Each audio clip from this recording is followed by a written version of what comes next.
कैसे पाएं मनचाही संतान। माता पिता बनना बड़े सौभाग्य की बात होती है, परंतु उनके संतान के प्रति बड़े उत्तरदायित्व भी होते हैं जिन्हें उन्हें निभाना पड़ता है।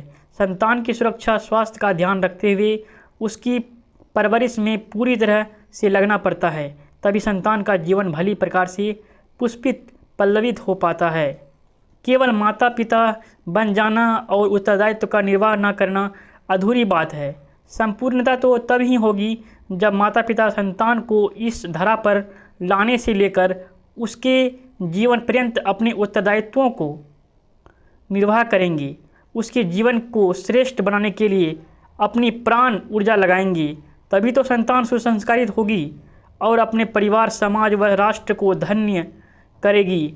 सूक्ष्म वातावरण में अनेक ऐसी सामान्य स्तर की जीवात्माएं हैं जो जन्म लेने के लिए व्याकुल हैं और दंपतियों के साधारण प्रयास से उनका जन्म लेना संभव हो जाता है। लेकिन विशेष बात तो तब है जब उच्च कोटि की शुभ जीवात्मा का जन्म लेना संभव हो।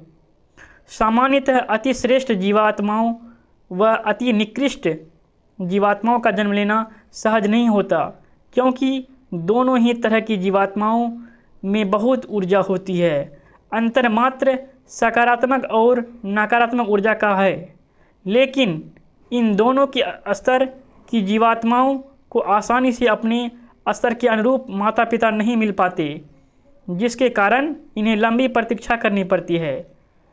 जीवात्माएं भी अपने स्तर के अनुरूप वातावरण खोजती है।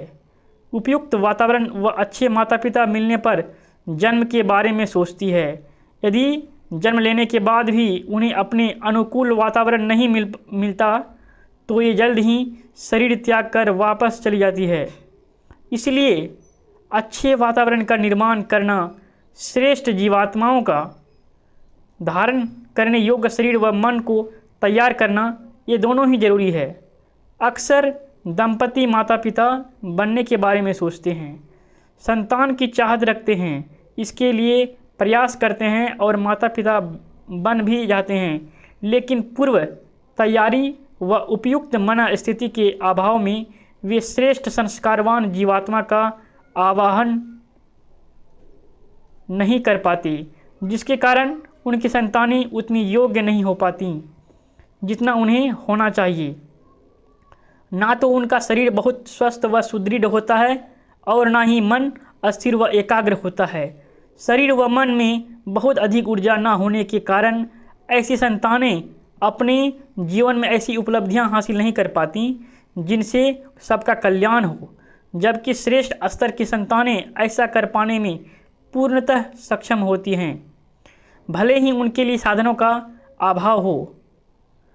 जीवन में प्रतिकूल परिस्थितियां हो, फिर भी उनकी सूक्ष्म शक्तियां इतनी जागृत होती है कि उन्हें पता होता है कि उन्हें क्या करना है, कैसे करना है और कब करना है, अर्थात उन्हें अपने जीवन की दिशा का बोध होता है। ऐसी जीवात्माएं अपने स्वार्थ पूर्ति, महत्वाकांक्षाओं की पूर्ति करने के बजाय उच्च स्तरीय विचारधारा व अपने उच्च उद्देश्य के अनुसार कार्य करती हैं और अपने जीवन को सफल बनाती हैं। मनुष्य जीवन दुर्लभ है, मनुष्य जीवन की बहुत महिमा है। इस तरह इस जन्म को देने में सहयोग करने वाले माता पिता व इस जन्म को प्राप्त करने वाली जीवात्माएं दोनों ही धन्य होते हैं। यदि दंपति माता पिता बनने से पूर्व आवश्यक तैयारियां करें, अपने शरीर व मन को इस लायक बनाएं, तो संभव है कि वे आने वाली जीवात्मा के लिए स्वस्थ वातावरण देने में सहयोग कर सकें। स्वास्थ्य ही जीवन का आधार है।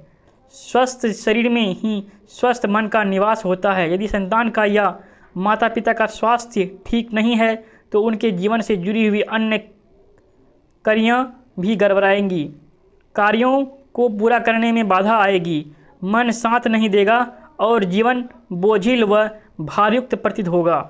इसलिए सबसे पहले उन सभी सावधानियों का पालन करना जरूरी है जिनसे पहले माता पिता का शरीर स्वस्थ हो। इसके बाद संतान के स्वस्थ रहने के लिए भी आवश्यक सरंजाम जुटाए जाएं। मनुष्य के जीवन की सबसे महत्वपूर्ण कड़ी उसके जन्म का समय होता है। जिसकी आधार पर वह अपने पूरे जीवन भर की यात्रा करता है। लेकिन इसके मूल में वह समय होता है जिस क्षण माता के गर्भ में गर्भधान होता है। इसलिए अच्छा वातावरण बनाने के साथ साथ माता पिता को तिथि, काल, मुहूर्त आदि को ध्यान में रखते हुए गर्भाधान के लिए प्रयास करना चाहिए। परंतु इसके साथ भी यह भी सत्य है कि जब दिव्य आत्माएं जन्म लेने को तैयार होती हैं तो उनके उपयुक्त वातावरण भी स्वतः तैयार हो जाता है।